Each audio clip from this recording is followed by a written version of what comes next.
Mayagam-agam ang ilang taga-Holosulu sa pagsasabatas ng Bangsamoro Basic Law. Pangamba kasi ng ilan, baka mabalewala ang ilang grupo sa Mindanao kapag naisabatas ang BBL. Balitang hatid ni Joseph Moro.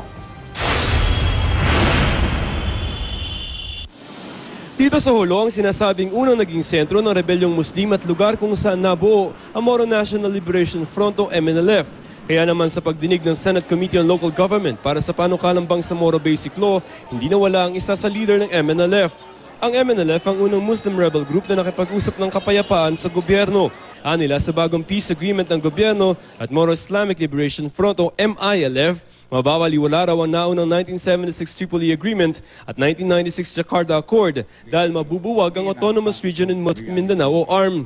Instead of lasting peace, I'm afraid there will be lasting conflict in Mindanao. We have to exercise our last option, and the last option is independence. Maging sa Lord Bishop Romero Villanueva, duda kung magiging daan ng BBL sa kapayapaan sa ilang bahagi ng Mindanao. Tila hindi raw naisalang-alang kasi ang ilang mga grupo katulad ng MNLF. At ang itatayong Bangsamoro government daw ay posibleng gamitin lamang ng ilang grupo. The BBL with all its provisions, when approved, will create practically a government within a government. When that happens, the great temptation would be that those of radical minds among them will seek independence. The agreements with the MNLF was never abrogated. The issue of independence is no longer within the framework. Precisely because in 1974, the OIC, under the sponsorship of the OIC, the MNLF agreed that the only way to solve the conflict in Southern Philippines is towards autonomy. Noong Pebrero pa dapat nakaschedule ang pagdinig pero nabalam ito dahil sa naganap na Mama Sapano encounter kung saan 44 na komando ng Special Action Force ang nasawi.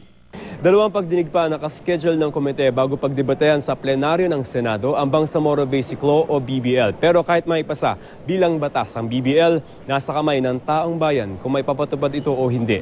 Sa isang plebisito, pagbobotohan ng mga nasa Bangsamoro territories kung pabor sila o hindi sa BBL. Ang ilang mga nakausap namin pabor pero tila hindi raw nila kumpletong naiintindihan ang BBL. Maraming ho kami dito pero hindi namin ho alam kung anong iboboto namin. Kasi hindi namin ho alam.